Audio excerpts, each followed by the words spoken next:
નમસ્કાર દર્શક મિત્રો, ગુજરાતી ભાષાની લોકપ્રિય ચેનલ ડીડી ગિરનારના આપના મનપસંદ કાર્યક્રમ કૃષિ દર્શન ફોન એન્ડ લાઈવમાં હું મૃગાક્ષી આપનું હાર્દિક સ્વાગત કરું છું. મિત્રો, ખેતી માટે સૌથી મહત્વની જો વસ્તુ હોય તો તે છે જમીન. જો જમીન સારી તથા પોષક તત્વથી ભરપૂર હોય તો ખેડૂત મિત્રોને પાકનું સારું તથા ગુણવત્તાસભર ઉત્પાદન મળે છે. મિત્રો, હવે જો એ જાણવું હોય કે જમીનમાં કયા પોષક તત્વો ખૂટે છે તો તેના માટે જમીનનું પૃથ્થકરણ કરાવવું ખૂબ જ જરૂરી છે. બસ આ જ વિષયને થોડી બારીકાઈથી સમજીશું આજના આપણા કાર્યક્રમમાં. મિત્રો, આજના કાર્યક્રમનો આપણો વિષય છે સોઇલ હેલ્થ કાર્ડની સમજ અને ઉપયોગિતા.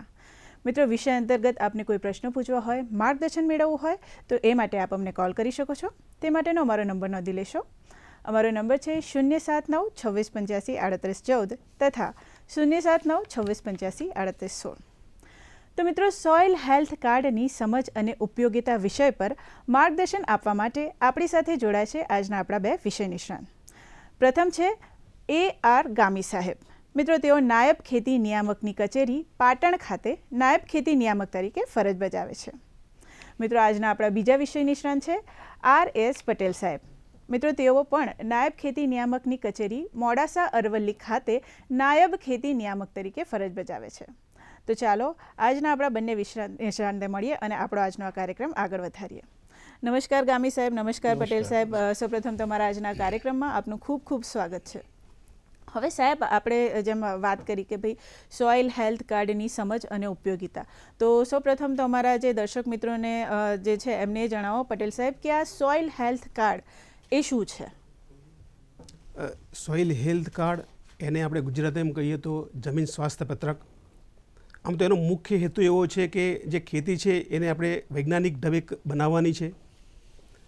દાખલા તરીકે જ્યારે દર્દી ડૉક્ટર જોડે જાય ત્યારે ડૉક્ટર એને સીધી દવા આપવાના બદલે એને એવું કહે છે કે ભાઈ તમે તમારા લોહીની તપાસ કરાવો. જ્યારે એનો લોહીનો રિપોર્ટ આવશે ત્યારે ડૉક્ટર એનો રિપોર્ટ તપાસશે અને રિપોર્ટના આધારે એને દવા આપશે. દાખલા તરીકે જો રિપોર્ટની અંદર જો ક્વિનાઇન દવા આપવાની હોય તો એને ક્વિનાઇન દવા આપશે, પણ જો એની અંદર મેલેરિયાના પેરાસાઇટ ન હોય તો એને ક્વિનાઇન દવા આપશે નહીં. એટલે કે રિપોર્ટના આધારે એને દવા આપશે.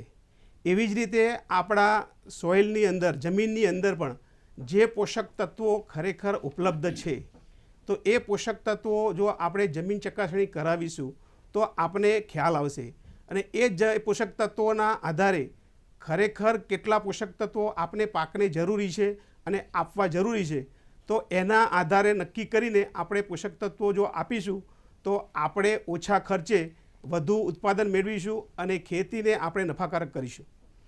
બરાબર છે. એટલે આમ કહી શકાય કે સોઇલ હેલ્થ કાર્ડ એટલે જમીનનું જે ચકાસણી કરી હોય એના આધારે જે કાર્ડ બને એને સોઇલ હેલ્થ કાર્ડ કહેવામાં આવે છે.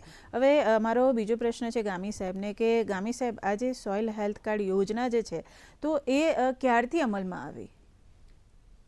સોઇલ હેલ્થ કાર્ડ યોજના 19 ફેબ્રુઆરી 2015થી રાજસ્થાનના સુરતગઢ ગામમાંથી આ યોજના અમલમાં મૂકવામાં આવી છે અને અત્યારે આ યોજના તમામ આખા દેશમાં આ યોજના અમલીમાં છે. એટલે આ યોજના 2015થી અમલમાં આવેલ છે. બરાબર છે. હવે સાહેબ, આ જે યોજના અમલમાં આવી એ તો આપણે સૌએ જાણ્યું, પરંતુ આ જે સોઇલ હેલ્થ કાર્ડ યોજના જે છે તો એનો લાભ જે છે એ કોણ કોણ ઉઠાવી શકે? પટેલ સાહેબ, એના વિશે શું માર્ગદર્શન આપશો? સોઇલ હેલ્થ કાર્ડની યોજના આખા રાજ્યની અંદર અમલી છે. આની અંદર મોટાભાગે જે ખેડૂત જોડે જમીન હોય એટલે કે ખેડૂત ખાતેદાર હોય એનો આની અંદર લાભ લઈ શકે છે. સોઇલ હેલ્થ કાર્ડ યોજનાની અંદર સામાન્ય રીતે જે જમીન છે એનું પૃથ્થકરણ કરવામાં આવે છે અને પૃથ્થકરણના આધારે સોઇલ હેલ્થ કાર્ડ આપવામાં આવે છે. એટલે બધા જ ખેડૂતો જે ખરેખર ખેડૂત ખાતેદાર છે એમને સોઇલ હેલ્થ કાર્ડનો લાભ મળે છે. ખૂબ જ સરસ. હવે સાહેબ, આપણે સૌ જાણીએ છીએ કે ભાઈ જ્યાં પણ ફાયદો થતો હોય તો એવી જગ્યાએ જ ખેડૂત મિત્રો છે એ બી જઈ શકે છે. તો જ્યારે સોઇલ હેલ્થ કાર્ડ ખેડૂત મિત્રો લેવાના હોય તો એમને કયા કયા ફાયદા થાય એના વિશે માર્ગદર્શન આપશો ગામી સાહેબ? સોઇલ હેલ્થ કાર્ડથી ઘણા બધા ફાયદા થાય છે. અત્યારે ખેડૂતો બેફામ આડેધડ ખાતરનો ઉપયોગ કરે છે, પરંતુ જો ખેડૂત પાસે સોઇલ હેલ્થ કાર્ડ હોય અને જમીનનું સાચું પ્રતિનિધિત્વ ધરાવતા નમૂનાનું જો પૃથ્થકરણ કરાવેલું હોય અને સોઇલ હેલ્થ કાર્ડ મેળવેલું હોય તો એમાં કયા પોષક તત્વની એમાં લભ્યતા છે, કયા પોષક તત્વો જમીનમાં છે, એના આધારે જો ખાતરનો ઉપયોગ કરવામાં આવે તો આડેધડ જે ખાતરનો બેફામ ઉપયોગ થાય છે એનાથી જે જમીન બગડે છે એ જમીન બગડતી અટકી શકાય છે અને ઓછા ખર્ચે વધુ ઉત્પાદન મળી શકે છે. બીજું, ખાતરોની જે પ્રકાર છે, જુદા જુદા જે ખાતરો છે એ ખાતરોમાં કયા પોષક તત્વો છે એના આધારે એમાં જે ભલામણ કરેલી હોય છે એ ભલામણ પ્રમાણે ખેડૂતો ખાતર વાપરી શકે છે. બીજું કે જમીનમાં કોઈ પણ પ્રકારની માનો કે જમીન હોય, ભાસ્મિક જમીન હોય, ક્ષારીય જમીન હોય, તો એમાં જે એની જે સુધારણા માટેના પણ એ ઉપાયો કરી શકે છે. બીજું, એનાથી એ ફાયદો છે કે પોષક તત્વોનો સમતોલ ઉપયોગથી ખેડૂતોને ખેતી ખર્ચમાં પણ ઘટાડો થાય છે અને એનું પાકનું ઉત્પાદન પણ વધે છે. આમ સોઇલ હેલ્થ કાર્ડમાં જે તત્વોની જે ઉણપ હોય એને એના આધારે જ ખાતરોની ભલામણ કરવામાં આવે છે. પોષક તત્વો એમાં ગૌણ તત્વો હોય, મુખ્ય તત્વો હોય કે પછી બીજા કોઈ પણ પોષક તત્વો હોય તો એના આધારે જો ખાતર નાખવામાં આવે તો ખેડૂતને આર્થિક રીતે વધુ ફાયદો થાય છે અને એના ખર્ચમાં પણ ઘટાડો કરી શકાય છે. બરાબર છે. એટલે એવું કહી શકાય કે સોઇલ હેલ્થ કાર્ડ મેળવવું ખૂબ જ જરૂરી છે, જેથી કરીને ખેડૂત મિત્રોને ફાયદો થઈ શકે. દર્શક મિત્રો, જો આપનું આ જે આપણો વિષય છે સોઇલ હેલ્થ કાર્ડની સમજ અને એની ઉપયોગિતા, એ વિષય પર વધુ જાણકારી મેળવવા માંગતા હોય તો અહીંયા અમારી સાથે સ્ટુડિયોમાં 2 મહાનુભાવો ઉપસ્થિત છે. તમે એમને તમારા પ્રશ્નો પૂછી શકો છો. પ્રશ્નો પૂછવા માટેનો નંબર છે 079 2685 3814 તથા 079 2685 3816. તમારા પ્રશ્નો એમને પૂછો. તમે એમની પાસેથી માર્ગદર્શન પણ મેળવી શકો છો. જેમ કે સાહેબે જણાવ્યું, હવે જમીનનું પૃથ્થકરણ કરાવવું ખૂબ જ જરૂરી છે. એના વિશે આપણે જાણીશું, ચોક્કસથી જાણીશું, પરંતુ અત્યારે કૃષિદર્શન ફોન ઇન લાઈવ કાર્યક્રમમાં સમય થઈ ગયો છે કે નાનકડા વિરામનો, તો લઈએ એક વિરામ.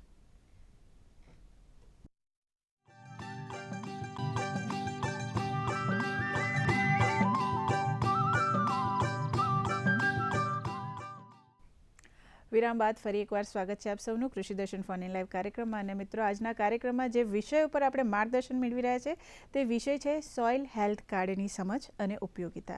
તો જેમ વિરામ પહેલાં સાહેબે કીધું કે ભાઈ પૃથ્થકરણ જમીનનું કરાવવું ખૂબ જ જરૂરી છે, પરંતુ સાહેબ એ જરા અમારા ખેડૂત મિત્રોને સમજાવશો કે જમીનના પૃથ્થકરણની જરૂરિયાત એ શા માટે ઊભી થાય છે? તો શું માર્ગદર્શન આપશો આપ? જમીનનું પૃથ્થકરણ એટલા માટે કરાવવું જોઈએ કે જમીનનું બંધારણ, જમીનની નિતાર શક્તિ, જમીનની ભેજ સંગ્રહ શક્તિ, આવા જમીનના જે ભૌતિક ગુણધર્મો જો જાણવા હોય તો જમીનના ચકાસણીને આધારે આપણે જાણી શકીએ છીએ. બીજી બાબત, જમીનની ફળદ્રુપતાની કક્ષા, એટલે કે જમીનની પાકને પોષક તત્વો પૂરા પાડવાની જે શક્તિ છે એ શક્તિ પણ આ જમીનના પૃથ્થકરણથી આપણે જાણી શકીએ છીએ.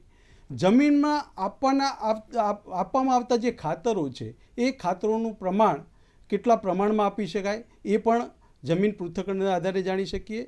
પાકની રાસાયણિક ખાતરની જે જરૂરિયાત છે એ જરૂરિયાતને આધારે એના ભલામણના દર પણ આપણે જાણી શકીએ છીએ.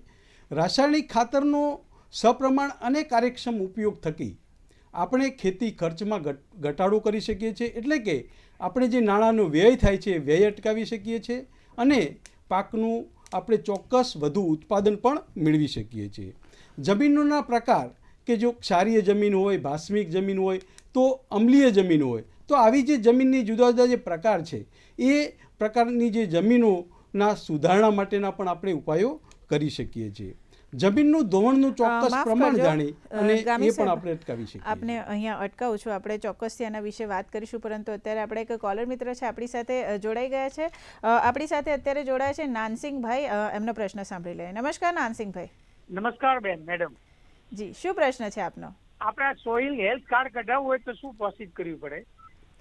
ખૂબ જ સરસ અને સચોટ પ્રશ્ન છે આપનો કે સાહેબ, એમને જો સોઇલ હેલ્થ કાર્ડ કઢાવવું હોય તો શું કઈ પ્રક્રિયા છે એમાંથી પસાર થવું પડે? કઈ પ્રક્રિયા છે એના માટે? શું માર્ગદર્શન આપશો?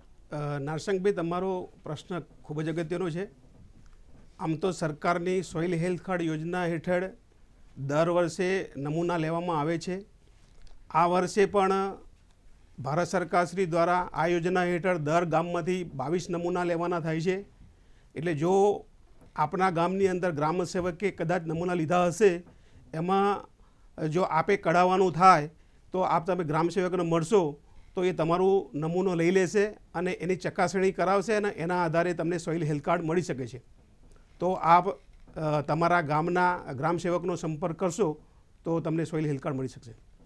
જી, ખૂબ જ સરસ માર્ગદર્શન આપ્યું. હવે ગામી સાહેબ, આપણે વાત કરી રહ્યા હતા કે ભાઈ જમીનના પૃથ્થકરણની જરૂરિયાત, તો એના વિશે વધુ માર્ગદર્શન આપશો. બીજું, જમીનના પૃથ્થકરણનો જરૂરિયાત એ માટે છે કે એના પૃથ્થકરણ થકી એમાં કેટલા પ્રકારના પોષક તત્વો છે, જમીનમાં કેટલા પ્રમાણમાં ક્ષાર છે, એની જમીનની પ્રતિક્રિયા કેટલી છે, આ બધું જાણી અને આપણે ગ્રામ્ય કક્ષાએ, તાલુકા કક્ષાએ, જિલ્લા કક્ષાએ અને રાજ્ય કક્ષાએ જમીનની ફળદ્રુપતાનો નકશો બનાવી શકીએ છીએ. અને એ નકશાને આધારે આપણે સ્પષ્ટ કરી શકીએ કે આ જમીનમાં આપણે મેગ્નેશિયમની ઉણપ છે, ફેરસની ઉણપ છે કે લોહ જે પણ તત્વની ઉણપ છે એ તત્વની ઉણપ આપણે જોઈ શકીએ છીએ અને એના આધારે આપણે એ જમીનમાં ખાતરોનો આપણે ઉપયોગ કરી શકીએ છીએ. બરાબર છે. હવે પટેલ સાહેબ, જેમ ગામી સાહેબે આપણને જણાવ્યું કે ભાઈ જમીનના પૃથ્થકરણ કરાવવાથી ખાસ કરીને બીજી એક વસ્તુ જાણવા મળે કે ભાઈ ખેતરમાં કેટલા પ્રમાણમાં અને કયા પ્રકારનું રાસાયણિક ખાતર વાપરવું જોઈએ.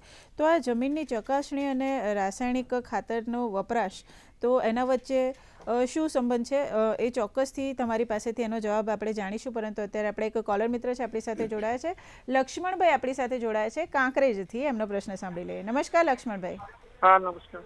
જી, શું પ્રશ્ન છે આપનો?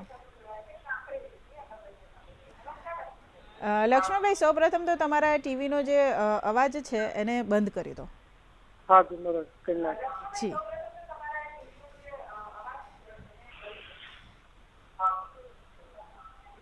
હા, બોલો. હા જી લક્ષ્મણભાઈ, શું પ્રશ્ન છે આપનો? આપણે હેલ્થ કાર્ડ મેળવવું હોય તો ક્યાંથી મળે એમ? ચોક્કસથી, જેમ હમણાં જ અગાઉ સાહેબે જણાવ્યું કે હેલ્થ કાર્ડ જો જોઈતું હોય તો તમારે તમારા ગામના ગ્રામ સેવકનો સંપર્ક સાધવો જોઈએ, બરાબર છે? તો પણ બીજી કોઈ પ્રક્રિયા હોય તો એમને જણાવશો. હા, સોઇલ હેલ્થ કાર્ડ મેળવવા માટે લક્ષ્મણભાઈ આપણું કાંકરેજ તાલુકો છે. કાંકરેજ તાલુકામાં આપનું જે ગામ હોય એ ગામમાં ગ્રામ સેવક મિત્રે દરેક ગામમાંથી 22 નમૂના, એટલે કે જુદી જુદી જગ્યાએથી આખા ગામનું પ્રતિનિધિત્વ થાય એ રીતના જુદી જુદી જગ્યાએથી પોર્ટલ પર નમૂના લેવાના છે. એટલે સીધા ઓનલાઈન નમૂના લેવાના છે. જ્યાં માનો કે જે ખેતરમાંથી નમૂનો લેવાનો છે એ ખેતરનો લોંગિટ્યુડ અને લેટિટ્યુડ સાથેનો નમૂનો લેવાય છે અને એનું સોઇલ હેલ્થ કાર્ડ જે ખેડૂતના ત્યાંથી સેમ્પલ લીધું હોય, નમૂનો લીધો હોય, એનું સોઇલ હેલ્થ કાર્ડ નિયત સમયમાં પણ મળી જાય છે. પરંતુ આપની વધુ ઈચ્છા હોય અને આપણે પણ સોઇલ હેલ્થ કાર્ડ મેળવવું હોય તો આપણે ડીસામાં જમીન ચકાસણી પ્રયોગશાળા આવેલી છે. ત્યાં આગળ પણ આપણે આપણી ખેતરની જમીનની પ્રતિનિધિત્વ દરેક ખેતરમાંથી એક નમૂનો મેળવવાનો થાય. એ નમૂનો મેળવી અને જમીન ચકાસણી પ્રયોગશાળા ડીસા ખાતે એ નમૂનાઓ તમે આપશો તો એ નમૂનાનું તમને એનાલિસિસ કરી અને આપને સોઇલ હેલ્થ કાર્ડ મેળવી શકશો. બરાબર, ખૂબ જ સરસ માર્ગદર્શન આપ્યું. હવે પટેલ સાહેબ, આપણે જેમ વાત કરતા હતા કે ભાઈ જમીનની ચકાસણી અને રાસાયણિક ખાતરનો વપરાશ, તો એના વચ્ચે શું સંબંધ છે? જમીન ચકાસણી અને રાસાયણિક ખાતરનો ઉપયોગ એનો સીધો જ સંબંધ છે. જો આપણે જમીનની ચકાસણી કરાવીશું તો આપણે અગાઉ કીધું એ પ્રમાણે આપણા જમીનની અંદર પોષક તત્વો ખરેખર કેટલા પ્રમાણમાં છે, દાખલા તરીકે NPK લબ્ધ પ્રમાણમાં કેટલું છે, ફોસ્ફરસ કેટલું છે, પોટાશ કેટલું છે, એ જ રીતે માઇક્રોન્યુટ્રિયન્ટ એટલે સૂક્ષ્મ પોષક તત્વો કેટલા છે, એની જાણકારી મળે છે. સાથે સાથે હવે આપણે જે પણ પાક કરવાનો થાય છે એને પોષક તત્વો કેટલી જરૂરિયાત છે એ આપણે જાણીએ છીએ. તો આપણી જમીનમાં લબ્ધ પોષક તત્વો કેટલા છે, છોડને કેટલા જોઈએ છે, તો એના આધારે ખરેખર હવે આપણે કેટલા આપવાના થાય છે. જો એ આપીએ તો આપણે જે વધારાના રાસાયણિક ખાતરો આપીએ છીએ એ આપણે એનો વ્યય અટકાવી શકીએ છીએ.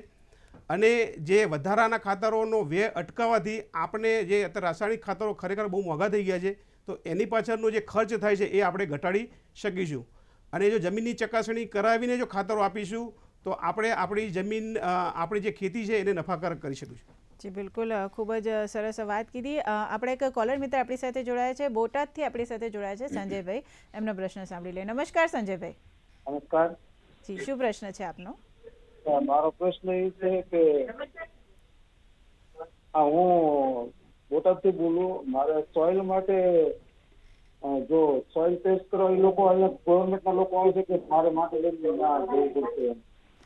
સંજયભાઈ, સૌપ્રથમ તો આપના ટીવીનો જે અવાજ છે એને બંધ કરી દો. હા. અચ્છા, હવે જણાવો શું પ્રશ્ન છે આપનો?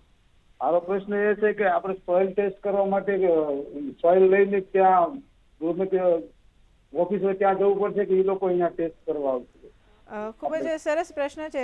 સંજયભાઈને જાણવું છે કે ભાઈ જો સોઇલ ટેસ્ટ કરાવવું હોય તો ઓફિસર જે છે એ ત્યાં આવે કે એમને જમીનનો જે નમૂનો છે એ લઈ જવો પડે? તો શું જણાવશો સાહેબ? હા, તો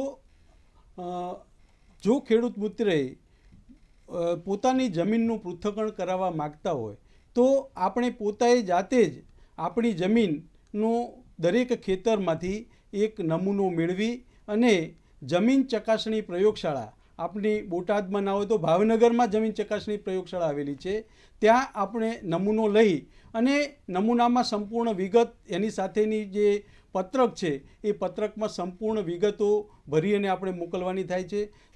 જમીનનો નમૂનો જે ખેડૂતનો હોય તો એ ખેડૂતનું નામ, ગામ, તાલુકો, નમૂનો લીધા તારીખ, પછી એમાં કયા પાક વાવવાના છે અને અગાઉ કયો પાક વાવ્યો છે એ સંપૂર્ણ વિગત સાથે, સર્વે નંબર સાથે તમારે ત્યાં નમૂનો મોકલવાનો થાય.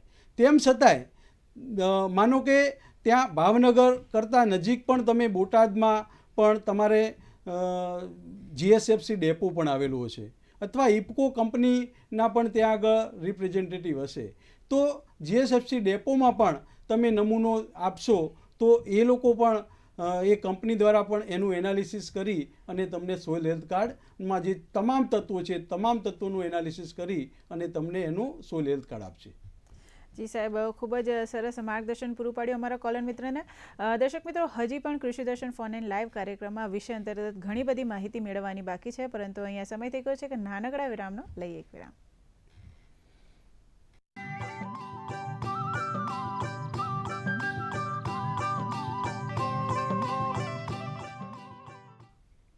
વિરામ બાદ ફરી એકવાર સ્વાગત છે આપ સૌનું કૃષિ દર્શન ફોન ઇન લાઈવ કાર્યક્રમમાં. મિત્રો, આજના કાર્યક્રમનો આપણો વિષય છે સોઇલ હેલ્થ કાર્ડની સમજ અને ઉપયોગિતા. મિત્રો, આ વિષય અંતર્ગત આપને કોઈ પ્રશ્ન હોય, આપને કોઈ જાણકારી જોઈતી હોય તો તે માટે તમે અમારા કોલ કરી શકો છો. એ માટેનો અમારો નંબર છે 079 2685 3814 તથા 079 2685 3816. મિત્રો, ખાસ કરીને આપ સૌને એક વિનંતી છે કે જ્યારે પણ આપ અમને કોલ કરો ત્યારે આપના ટીવીનો જે વોલ્યુમ છે એ બંધ રાખજો, જેથી કરીને આપના પ્રશ્નો જે છે એ અમારા વિષય નિષ્ણાંત સુધી પહોંચી શકે. તો આપણે વાત કરી રહ્યા છે અત્યારે સોઇલ હેલ્થ કાર્ડની સમજ અને ઉપયોગિતા વિશે. જેમ સાહેબે આપણને જણાવ્યું કે ભાઈ જમીનની ચકાસણી અને રાસાયણિક ખાતરના વપરાશ સાથે ઘણો સીધો સંબંધ છે. હવે સાહેબ, બીજો એક પ્રશ્ન પૂછવાનો એ થાય કે જ્યારે પણ ઘણા બધા આપણા ખેડૂત મિત્રોનો પ્રશ્ન હોય છે કે ભાઈ જમીનનો નમૂનો લેવાનો હોય છે અને એને આપણે લેબોરેટરી સુધી પહોંચાડવાનો હોય છે, તો જ્યારે પણ જમીનનો નમૂનો લઈએ તો એ વખતે પટેલ સાહેબ કઈ પ્રકારના જે મુદ્દા છે, કઈ કઈ બાબતો છે જેનું ખાસ કરીને ધ્યાન રાખવું જોઈએ, તો શું કહેશો એના વિશે? જ્યારે જમીન ચકાસણી કરવા માટે નમૂનો લઈએ ત્યારે આપણે ખાસ એ ધ્યાન રાખવું જોઈએ કે એ નમૂનો છે એ પાક જ્યારે આપણો પૂરો થઈ જાય, એટલે કે કાપણી થઈ જાય પછી લેવો જોઈએ, અથવા તો બીજી સિઝન જ્યારે શરૂઆત થતી હોય એના પહેલાં લેવો જોઈએ. ઊભા પાકમાંથી બને ત્યાં સુધી આપણે જમીનનો નમૂનો લેવો ન જોઈએ. છતાં પણ જો ઊભા પાકમાંથી નમૂનો લેવાનું થાય તો બે હાર વચ્ચે જે જમીન છે એમાંથી આપણે નમૂનો લેવો જોઈએ. આ ઉપરાંત જ્યારે પણ માફ કરજો સાહેબ, અત્યારે તમને અહીંયા અટકાવું છું. આપણે એક કોલર મિત્ર છે આપણી સાથે જોડાયા છે, દેવજીભાઈ રાજપૂત આપણી સાથે જોડાયા છે દિયોદરથી. એમનો પ્રશ્ન સાંભળી લઈએ. નમસ્કાર દેવજીભાઈ. બેન નમસ્કાર. જી, શું પ્રશ્ન છે આપનો સાહેબ? હા બેન, આપણે સોઇલ હેલ્થ કાર્ડ આપણે ખેડૂતને કઈ રીતે ઉપયોગી થઈ શકે? બરાબર છે. સાહેબે જેમ જણાવ્યું દેવજીભાઈ કે સોઇલ હેલ્થ કાર્ડ ઘણી બધી રીતે ઉપયોગી થઈ શકે, પણ ગામી સાહેબ ટૂંકમાં જણાવો કે ભાઈ સોઇલ હેલ્થ કાર્ડ ખેડૂત મિત્રોને કઈ રીતે ઉપયોગી થઈ શકે? દેવજીભાઈ, આપનો પ્રશ્ન બહુ સારો છે. સોઇલ હેલ્થ કાર્ડમાં તમે જોશો તો એમાં સોઇલ હેલ્થ કાર્ડમાં સૌથી પહેલાં એમાં લખેલું હશે કે જમીનમાં કેટલા ક્ષારો છે, જમીનમાં કેટલા દ્રાવ્ય ક્ષારો છે. તો એના આધારે તમારી જમીન કેવા પ્રકારની છે, ક્ષારીય જમીન છે, ભાસ્મિક જમીન છે, એનો ખ્યાલ આવશે. બીજી બાબત, જમીનની પ્રતિક્રિયા કેવી છે, જમીનનો પીએચ કેટલો છે. જો જમીનનો પીએચ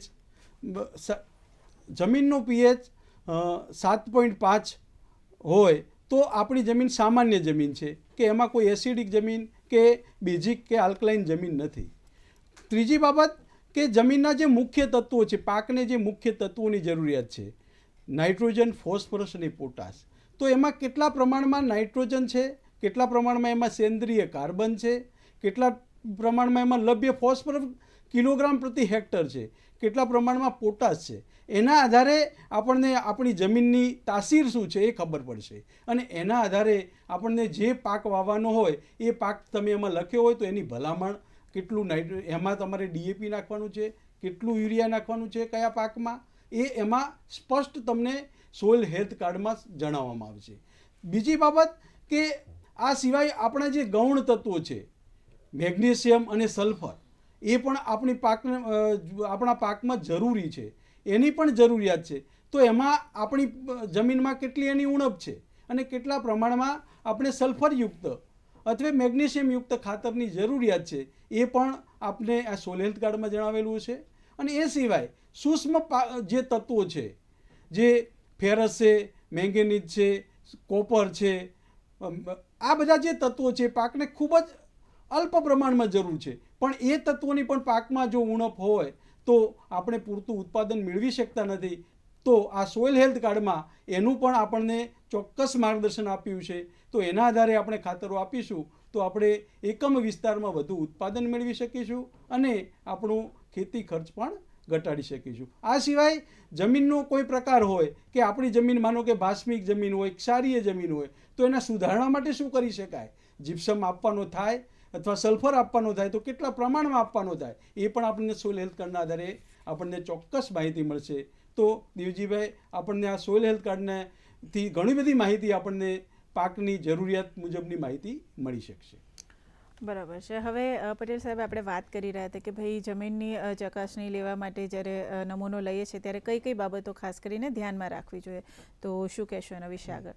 આપણે અગાઉ જોઈ ગયા એ પ્રમાણે જ્યારે પાક આપણો પૂરો થાય ત્યાર પછી નમૂનો લેવો જોઈએ.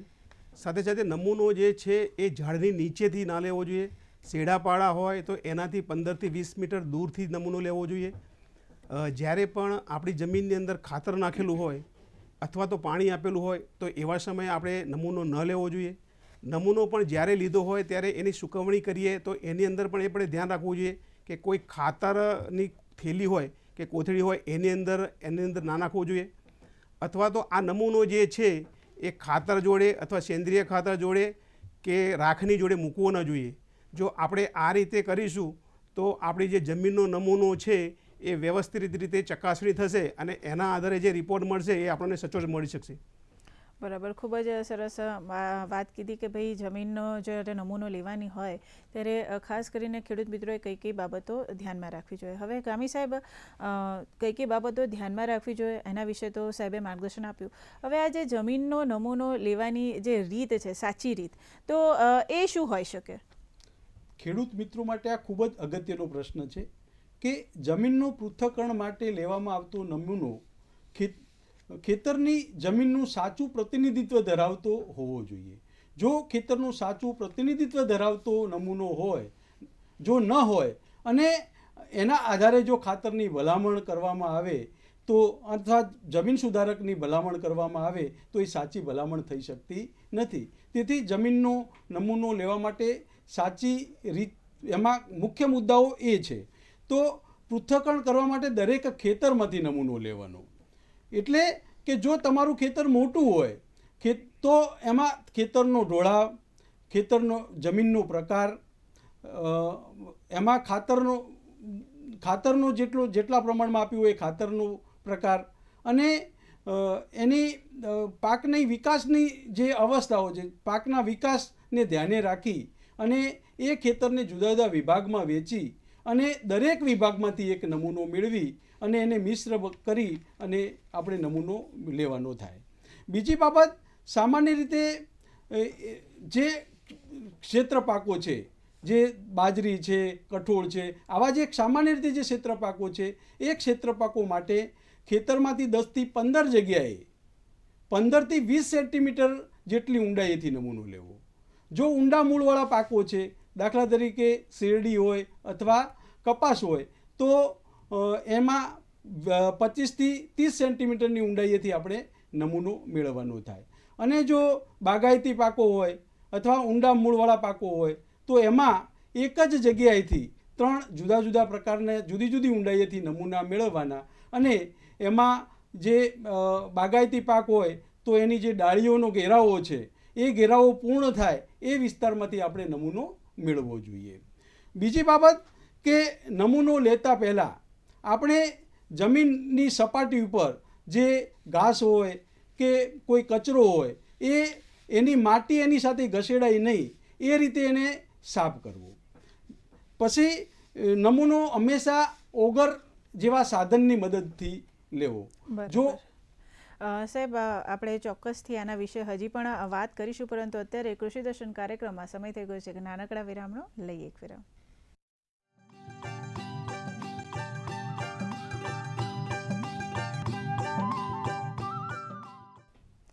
વિરામ બાદ ફરી એકવાર સ્વાગત છે આપ સૌનું કૃષિ દર્શન ફોન ઇન લાઈવ કાર્યક્રમમાં. અને દર્શક મિત્રો, વિરામ પહેલાં આપણે વાત કરી રહ્યા હતા કે ભાઈ જમીનનો નમૂનો લેવાની સાચી રીત શું છે, અને ગામી સાહેબ છે આપણને માર્ગદર્શન આપી રહ્યા હતા કે સાહેબ, તમે જેમ જણાવી રહ્યા હતા કે ભાઈ ઘણી બધી બાબતો છે જે ધ્યાનમાં રાખવી જોઈએ, તો આગળ બીજા કયા કયા મુદ્દાઓ છે આમાં? હા, જમીનનો નમૂનો ઓગર નામના સાધનથી લેવો જોઈએ. જો ઓગર નામનું સાધન જો ઉપલબ્ધ ન હોય તો કોદાળી, પાવડો અથવા ખુરપીથી પણ નમૂનો આપણે મેળવી શકીએ. જો કોદાળી, પાવડો અથવા ખુરપીથી જો નમૂનો લેવો હોય તો અંગ્રેજી વી આકારનો જમીનમાં ખાડો કરવાનો થાય અને દરેક ઊંડાઈએથી સરખા પ્રમાણમાં માટી આવે એ રીતે આપણે નમૂનો મેળવવાનો થાય. આ નમૂનો મેળવ્યા બાદ એ જે નમૂનો છે એને સ્વચ્છ ડોળ અથવા તગારામાં ભરી અને એને કંતાન અથવા કાગળમાં સાયડાવાળી જગ્યાએ પાથરી અને એ નમૂનાને સૂકવવાનો થાય. એ નમૂનો સૂકવીએ ત્યારે એની સાથે કોઈ ઢેફા હોય તો એને મસળી અને એને બારીક ભૂકો બનાવી દેવાનો થાય અને ફરી એ ચોરસ આકારે એને પાથરી અને પછી એમાં 4 ભાગ કરવાના થાય. 4 ભાગ કરીએ અને એમાંથી 2 ભાગ દૂર કરી અને સામસામેના 2 ભાગ રાખી અને એને ફરીથી ચોરસ આકારમાં પાથરી અને ફરીથી એના 4 ભાગ કરી અને આમ કરતાં 1 કિલોગ્રામ જેટલી માટી વધે એ આપણે નમૂના તરીકે એને રાખવી. અને આ નમૂનો લીધા પછી એમાં તમે કયા ખેતરમાંથી કયો સર્વે નંબર છે એની તમામ વિગત દર્શાવતું ખેડૂતનું નામ, ગામ, એની તમામ વિગતો દર્શાવતું પત્રક એ નમૂના સાથે એ નમૂનાને સુતરાઉ કાપડની થેલીમાં ભરી અને એની સાથે પત્રક રાખી અને સંબંધિત જમીન ચકાસણી પ્રયોગશાળામાં એને મોકલી આપવાનું થાય છે. બરાબર છે. હવે પટેલ સાહેબ, જેમ સાહેબે જણાવ્યું કે આપણે જે આ નમૂનો છે, માટીનો જે નમૂનો લીધો છે એને સુતરાઉ કાપડની થેલીમાં લઈ અને એમાં પત્રક સાથે આપણે જગ્યાએ પહોંચાડવાની હોય છે. તો આ જે માહિતી પત્રક જે છે તેમાં કઈ કઈ વિગતો અંદર સમાવેશ કરવામાં આવે છે? જમીનના નમૂનાની સાથે આપણે જે પત્રક મોકલાવીએ છીએ એની અંદર મોટાભાગે સામાન્ય ખેડૂતની જ માહિતી હોય છે કે ખેડૂતનું નામ, એનું ગામ, તાલુકો, એનો જિલ્લો કયો છે, પછી એની અંદર નમૂના નંબર કયો છે, પછી એનો ખરેખર જે ખેતરમાંથી નમૂનો લીધો છે તો એનો સર્વે નંબર આવવો જોઈએ. પછી ખાસ મહત્ત્વનું એ છે કે આપણે ખરેખર કયો પાક લેવાનો છે એ અંદર આવવું જોઈએ અને આપણે ગઈ સિઝનની અંદર કયો પાક લીધો છે એ પણ એની માહિતી આવવી જોઈએ. જો આપણે કયો પાક લેવાનો છે એ અંદર લખીશું તો જ્યારે પણ રિપોર્ટ આપશે અથવા તો એના અંદર ભલામણ કરશે તો ખરેખર તમે જે પાક લેવાના છો એને ધ્યાનમાં રાખીને ખાતરની ભલામણ કરશે. એટલે આ જે પાક લેવાનો છે એ ખાસ મહત્ત્વનું છે, એ લખવાનું ખાસ ભૂલાય નહીં. બરાબર છે. હવે સાહેબ, આ જે જમીનનું જે આપણે નમૂનો લીધો છે, તો એનું ખાસ કરીને પ્રયોગશાળામાં એનું પૃથ્થકરણ થાય છે. તો એવું બની શકે કે દરેક જગ્યાએ આ જે પ્રયોગશાળા છે એ ઉપલબ્ધ ના હોય. તો હવે આપણે ગુજરાત રાજ્યની જો વાત કરીએ તો ગુજરાત રાજ્યમાં કઈ કઈ જગ્યાએ આ જમીનનું પૃથ્થકરણ થાય છે, તો ગામી સાહેબ એના વિશે માર્ગદર્શન આપશો, જેથી કરીને અમારા ખેડૂત મિત્રોને ખબર પડે કે એમને જો જમીનનું પૃથ્થકરણ કરાવવું હોય તો એમના તાલુકામાં કે એમના ગામથી કઈ જગ્યાએ એ નજીક પડે અને ત્યાં જઈને જમીનનું પૃથ્થકરણ કરાવી શકે.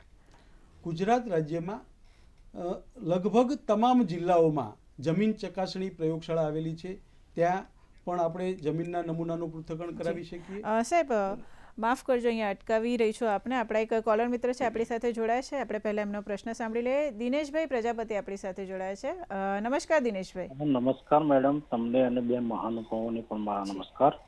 શું પ્રશ્ન છે આપનો? દૂરદર્શનની ટીમને પણ મારા નમસ્કાર. મારો પ્રશ્ન એવો છે મેડમ, આપણે અમીચંદ સર કે જે આ ગણેશપુરાનું એક રતન છે અમારા પાલનપુરનું, એમને એવો પ્રશ્ન કે તેમાં લેબોરેટરી કરાવીએ ત્યારે સૂક્ષ્મ જીવાણુ જાણી શકાય છે કે કેમ, અને દર પાક વખતે એનું સોઇલ ટેસ્ટિંગ કરાવવાનું યા વર્ષમાં એક જ વાર કરાવવાનું? જી સાહેબ, ખૂબ જ સરસ પ્રશ્ન છે. સાહેબ શું માર્ગદર્શન આપશો એમને? હા, જમીનનું પૃથ્થકરણ આપણે દર વર્ષે કરાવવું ફરજિયાત છે. કારણ કે દર વર્ષે આપણે જમીનમાં જુદા જુદા પ્રકારના ખાતરો આપતા હોઈએ છીએ અને એ ખાતરો પ્રમાણે આપણે જુદા જુદો પાક લઈએ છીએ અને પાકની જે વધુ ઉત્પાદન આપતી જાતોનું પણ વાવેતર કરીએ છીએ. એટલે આપણી જમીનમાં વધુ પ્રમાણમાં પોષક તત્વોનો ઉપાડ થાય છે. એટલે આપણે દર વર્ષે આપણે દરેક જમીનના નમૂનાનું આપણે એનાલિસિસ કરાવવું જોઈએ અને જમીનનો નમૂનો મેળવવો જોઈએ. બીજો પ્રશ્ન દિનેશભાઈ આપણો એ હતો કે જમીનના નમૂનામાં મેં અગાઉ કહ્યું એ પ્રમાણે કે એમાં ખાસ કરીને કેટલા દ્રાવ્ય ક્ષારોનું પ્રમાણ છે, કેટલું એનો જમીનનો પીએચ છે, એમાં કેટલા મુખ્ય તત્વો જે NPK નાઇટ્રોજન, ફોસ્ફરસ ને પોટાશ, એમાં ખાસ કરીને આપણે DAP અને NPK ખાતર વાપરીએ છીએ, એ કેટલા પ્રમાણમાં નાઇટ્રોજન, ફોસ્ફરસ અને પોટાશ છે એની પણ આપણને માહિતી મળે છે. એ સિવાય જે ગૌણ તત્વો છે કેલ્શિયમ, મેગ્નેશિયમ અને સલ્ફર, એ તત્વોની પણ આપણી જમીનમાં કેટલી ઉપલબ્ધતા છે. એ સિવાય મિક્સ જે માઇક્રોન્યુટ્રિયન્ટ છે, સૂક્ષ્મ તત્વો છે જેની ઓછી માત્રામાં આપણને જરૂરિયાત છે, એ તત્વો દાખલા તરીકે ફેરસ છે, કોબાલ્ટ છે, મેંગેનીઝ છે, ઝીંક છે, મોલિબ્ડેનમ છે, આ બધાની આપણને આ સૂક્ષ્મ તત્વોની પણ માહિતી આપણને એમાંથી મળે છે. દિનેશભાઈ, મારે થોડું એ કહેવું હતું. આપે જે ખાસ પ્રશ્ન પૂછ્યો કે જે સૂક્ષ્મ તત્વો છે એનું ટેસ્ટિંગ થાય છે કે કેમ, તો જમીન ચકાસણી પ્રયોગશાળાની અંદર સૂક્ષ્મ તત્વોનું ટેસ્ટિંગ થતું નથી, પરંતુ જે આપણે ટેસ્ટિંગ કરી રહ્યા છીએ, ચકાસણી કરી રહ્યા છીએ, જો એની અંદર ઓર્ગેનિક કાર્બન જો સારા પ્રમાણમાં હોય, એટલે કે 1થી વધારે હોય, 1થી 1.5 હોય, તો આપણે એવું માની શકીએ કે આપણી જમીનની અંદર સૂક્ષ્મ તત્વો, જે સૂક્ષ્મ પોષક તત્વો અને જે સૂક્ષ્મ જીવાણુઓ છે એની સંખ્યા વધારે હોઈ શકે છે. તો આપણે ઓર્ગેનિક કાર્બનના આધારે આપણે એવું થોડું નક્કી કરી શકીએ કે આપણી જમીનની અંદર જે સૂક્ષ્મ જીવાણુઓ છે એની સંખ્યા વધારે હશે. ખૂબ જ સરસ માર્ગદર્શન આપ્યું. આપણા એક અન્ય કોલર મિત્ર છે જે આપણી સાથે જોડાયા છે. રશીદ ખાન આપણી સાથે જોડાયા છે પાટણથી. નમસ્કાર રશીદ ખાન. હલો જી, શું પ્રશ્ન છે આપનો? આપણે માટી ચેક કરાવી હોય હા, તો કઈ જગ્યાએ જવું જોઈએ? ચોક્કસથી. હમણાં આપણે એ જ માહિતી વિશે વાત કરી રહ્યા હતા કે ભાઈ જમીનનું જો પૃથ્થકરણ કરાવવું હોય તો ક્યાંથી કરાવી શકાય, તો સાહેબ શું માર્ગદર્શન આપશો?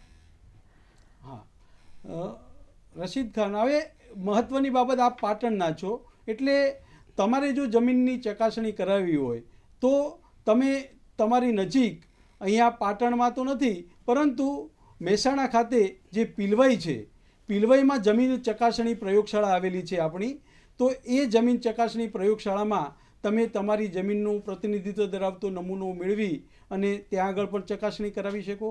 આપણી નજીકમાં દાંતીવાડા કૃષિ યુનિવર્સિટી આવેલી છે, તો ત્યાં આગળ કૃષિ રસાયણ વિભાગ છે તે કૃષિ રસાયણ વિભાગમાં દાંતીવાડા કૃષિ યુનિવર્સિટી ખાતે પણ આપણે જમીનના નમૂનાનું એનાલિસિસ કરી અને આપણે સોઇલ હેલ્થ કાર્ડ મેળવી શકો છો.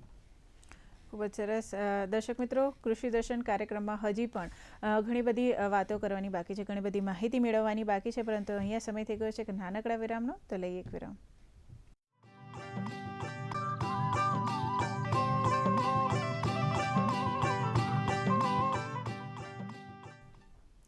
વિરામ બાદ ફરી એકવાર સ્વાગત છે આપ સૌનું કૃષિ દર્શન ફોન ઇન લાઈવ કાર્યક્રમમાં. અને મિત્રો, આજના કાર્યક્રમમાં જે વિષય પર આપણે વાત કરી રહ્યા છે તે છે સોઇલ હેલ્થ કાર્ડનું મહત્ત્વ અને ઉપયોગિતા.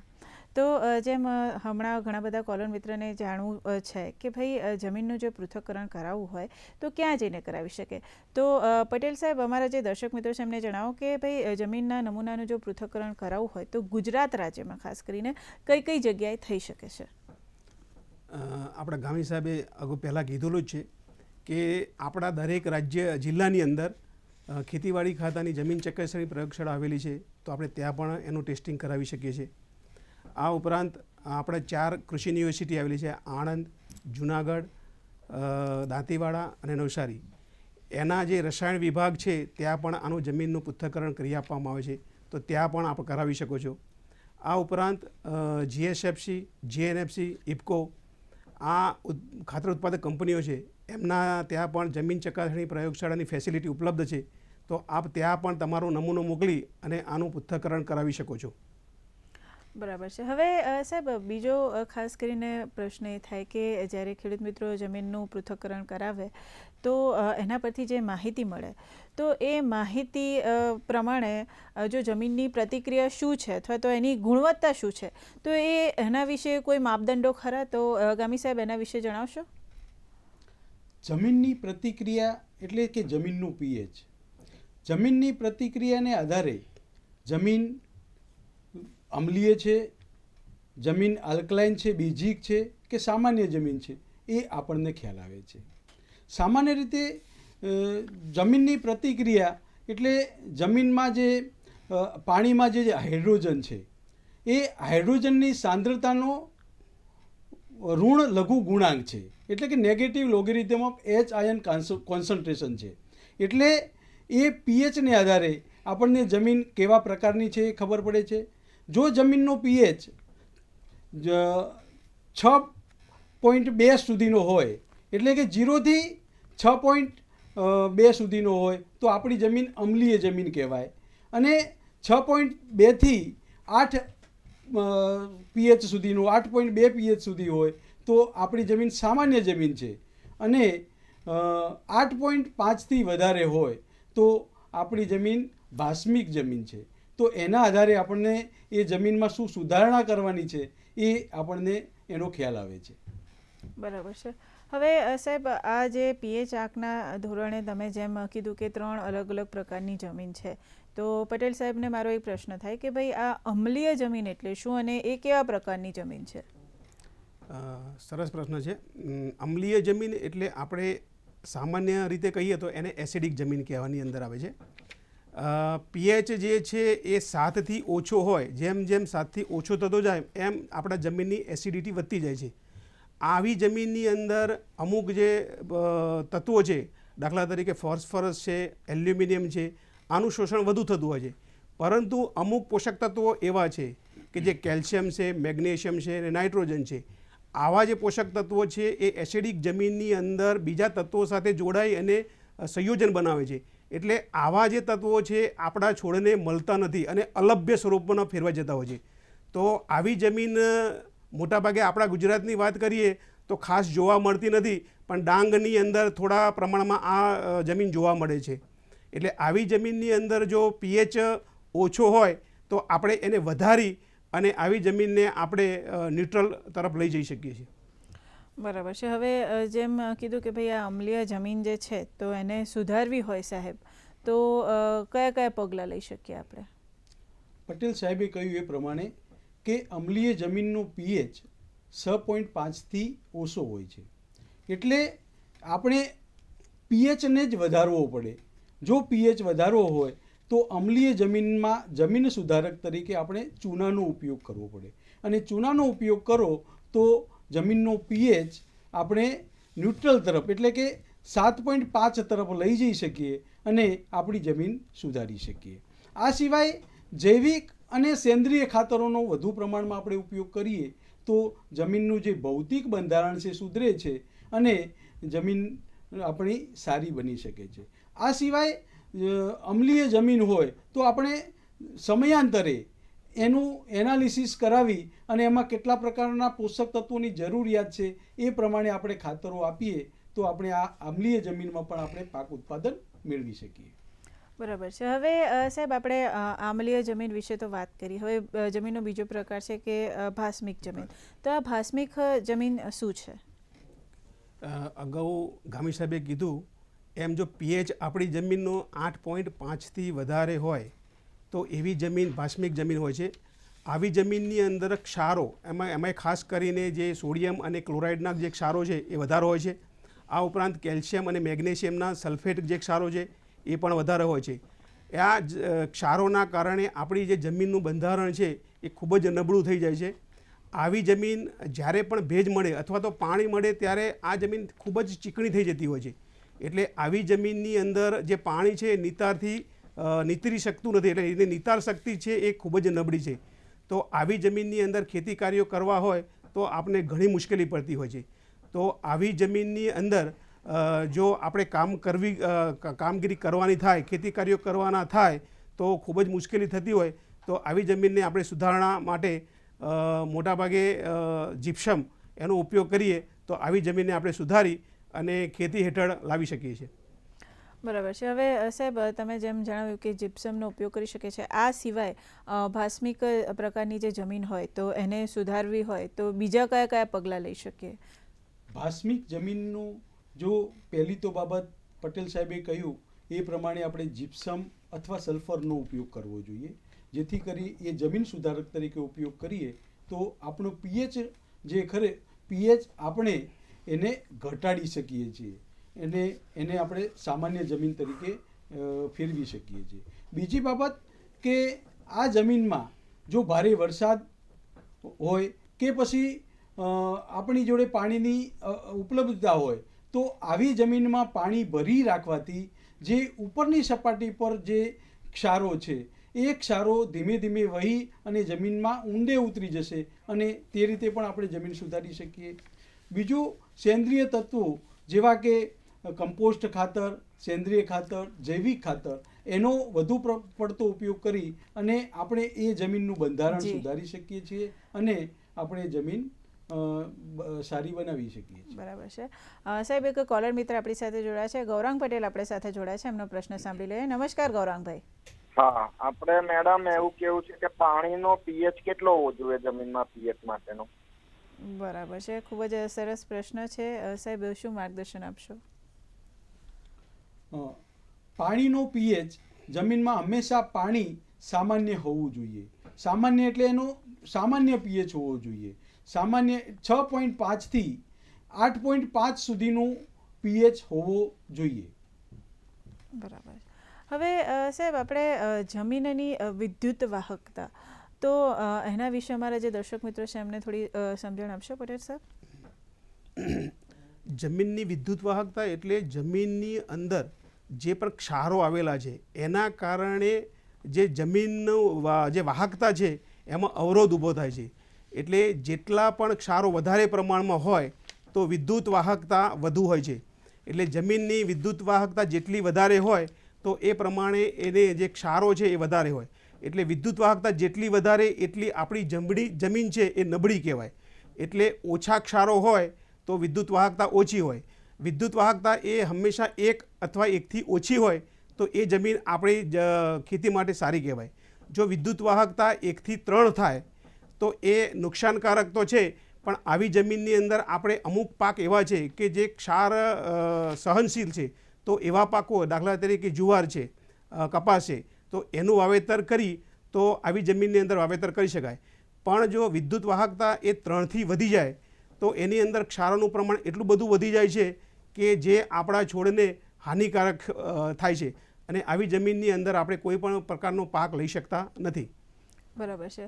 હવે ગામી સાહેબ, જતાં જતાં અમારા જે દર્શક મિત્રો છે તો એમને ટૂંકમાં કોઈ સંદેશો આપવા માંગતા હોય તો શું કહેશો?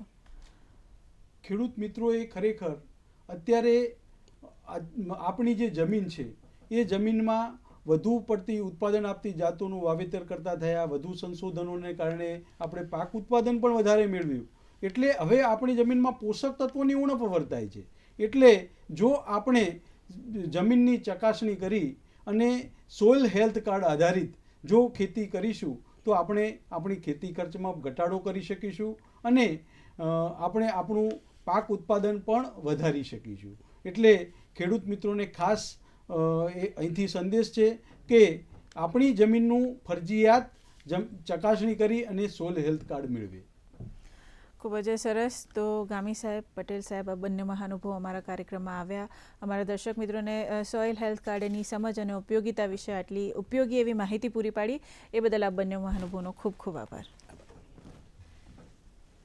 તો દર્શક મિત્રો, હવે સમય થઈ ગયો છે આપ સૌથી રજા લેવાનો, પરંતુ તે પહેલાં અમારો આગામી વિષય નોંધી લો. આગામી તારીખ 12/7/2024 શુક્રવારે સાંજે 5 વાગે પ્રસારિત થનાર કૃષિ દર્શન ફોન એન્ડ લાઈવ કાર્યક્રમનો વિષય રહેશે જુવારની જાતો, તેનું મહત્વ, મૂલ્યવર્ધન અને ખેતી પદ્ધતિ. વિષય એકવાર ફરી નોંધી લેશો.